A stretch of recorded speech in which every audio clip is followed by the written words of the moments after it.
Olá pessoal, sejam muito bem-vindos a mais um vídeo aqui do nosso canal e hoje nós vamos estar falando aí sobre a nova oferta de cotas que o KNCR11 acabou de fazer.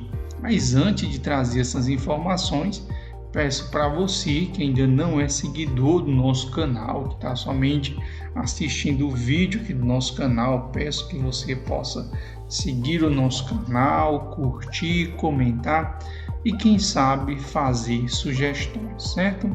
Então, nessa terça-feira de carnaval, a principal notícia do mercado foi o KNCR11 e a sua nova subscrição, né? Ou seja, uma nova emissão de cotas.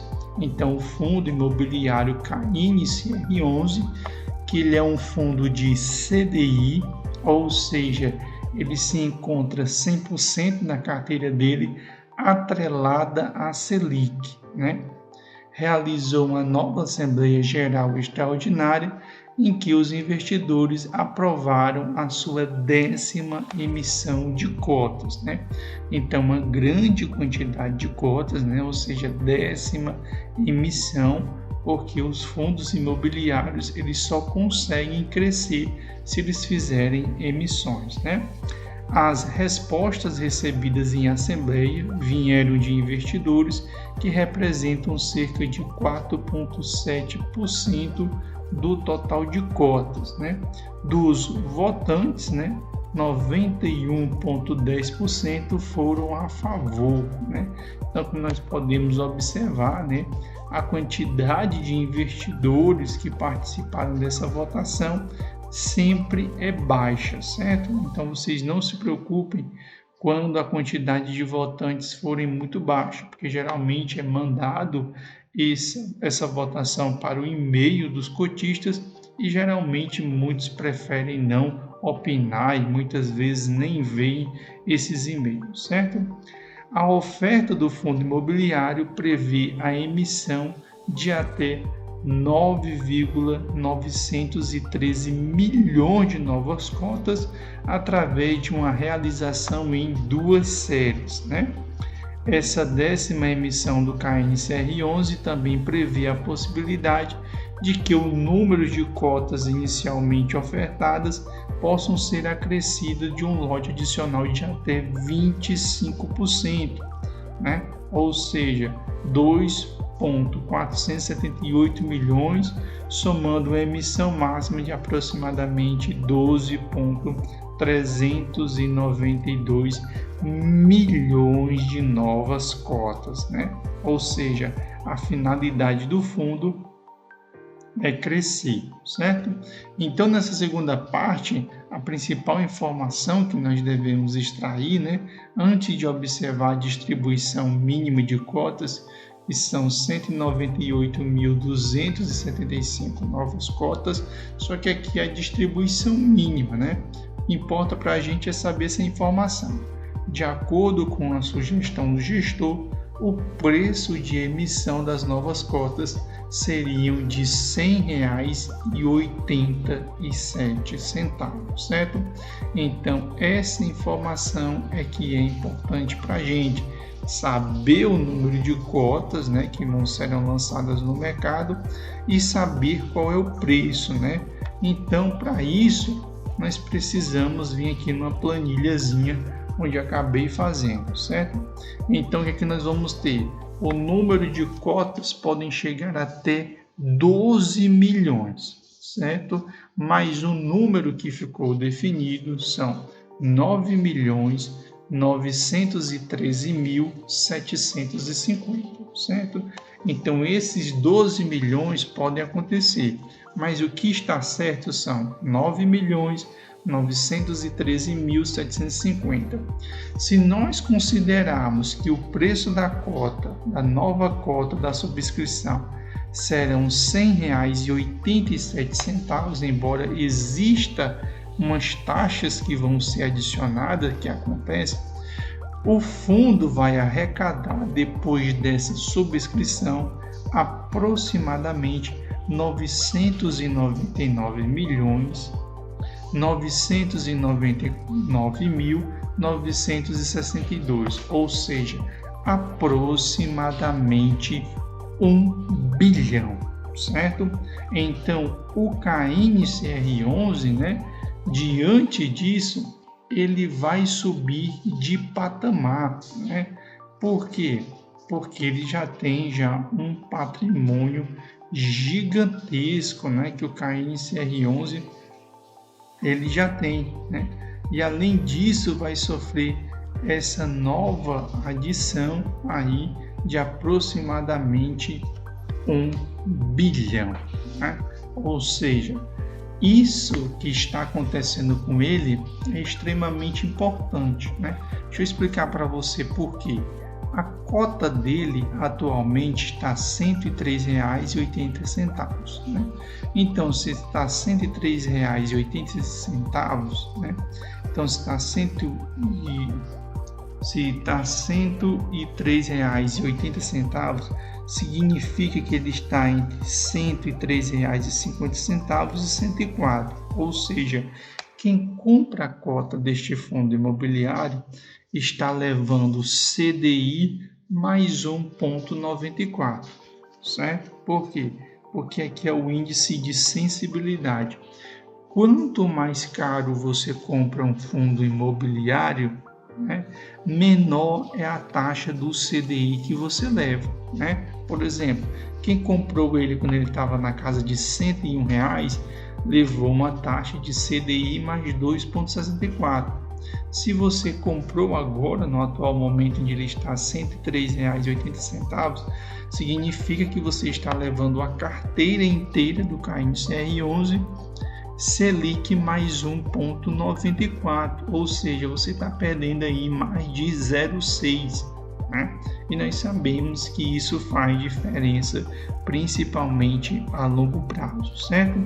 Essa nova emissão na casa de 1 bilhão, ela é muito boa. Por quê? Porque o fundo vai poder investir em CRIs a uma taxa mais alta, a uma taxa de 3, a uma taxa de 4 e quem sabe uma taxa de 5. Por quê? Quando a Selic ela estava 13,75, dificilmente alguém ia conseguir um CDI mais 5, né? Porque se já está pagando 13,75 mais 5, ficaria 18,75. Quem oferece esse tipo de CRI no mercado, né, essa taxa muito alta, você oferece só para aqueles devedores que eles são high yield, né?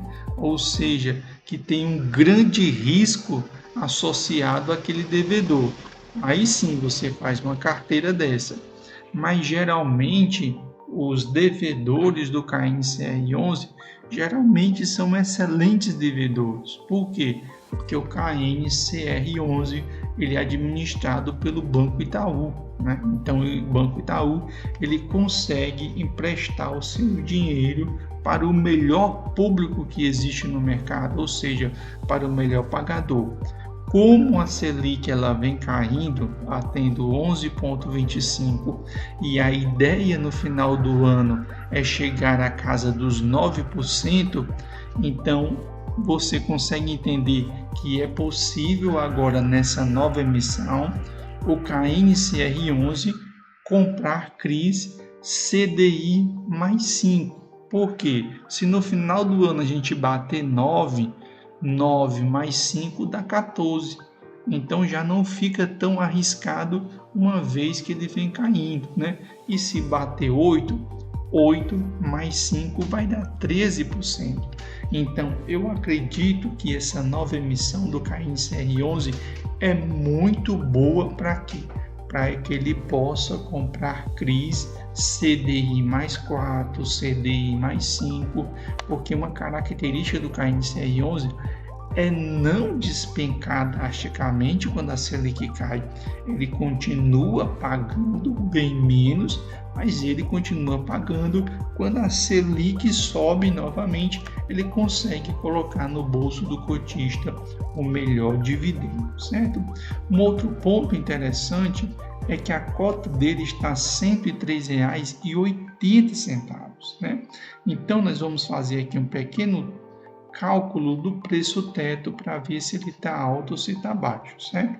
Então, o último rendimento, ou seja, se nós somarmos aí nos últimos 2 meses o que o KNCR11 pagou, ele pagou R$ 13,26, né? Pagou R$ 13,26.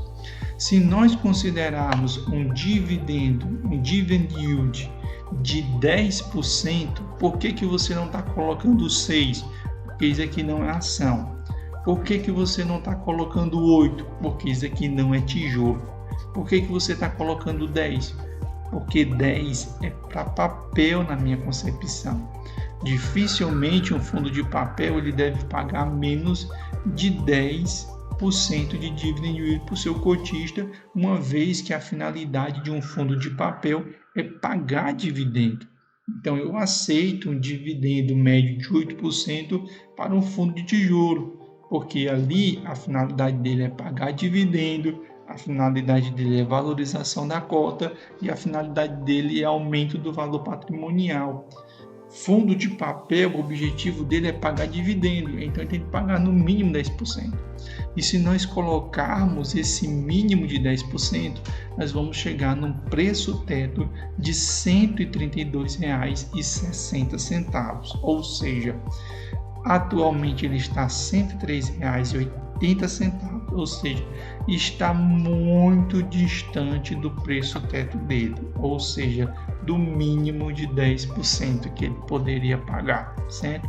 Então você tem uma margem boa aí de segurança, né, de quase R$ 29, né? Então você tem uma margem de segurança aí de R$ 29, ou seja, que ele pode subir aí e ele ainda vai continuar dentro do seu preço teto. Só recapitulando, ações 6%, dividendo 8% se for de tijolo. Se for de papel, não. Papel eu não aceito 8%. Tem que ser 10%, porque a finalidade do fundo de papel é pagar dividendo, não é mais nada. É só pagar dividendo, certo? Notícias, né, de hoje sobre o KNCR11. Você que tem ele aí na sua carteira, veja se faz sentido você aumentar a sua posição nele. Leve sempre em consideração se a sua carteira está balanceada. E você que não tem um fundo imobiliário indexado ao CDI, muito cuidado. Muita gente está com a carteira concentrada no IPCA. O mercado ele é cíclico. Você tem que ter fundos imobiliários para todo cenário. Você tem que ter fundo imobiliário de CDI, você tem fundo imobiliário meio a meio, inflação e CDI, e você tem que ter fundos com majoritariamente inflação, porque assim você consegue ganhar em todos os cenários. Por exemplo, agora está sendo o melhor momento para quem tem metade IPCA e metade CDI, né? Quem tem fundo só de CDI está vendo o dividendo caindo, e quem tem fundo só de IPCA não está conseguindo ver o dividendo subir, certo? Então, abra a sua cabeça, sempre preste atenção no tipo de estratégia que você está desenvolvendo aqui no âmbito dos investimentos, certo? Então, queria agradecer a todos vocês que acompanharam o vídeo aqui até o final. Que Deus abençoe vocês, né? Eu sempre falo no final dos vídeos que o ano de 2024 para os fundos imobiliários possa ser muito melhor do que o ano de 2023. Um abração para todos vocês e até o próximo conteúdo aqui do nosso canal.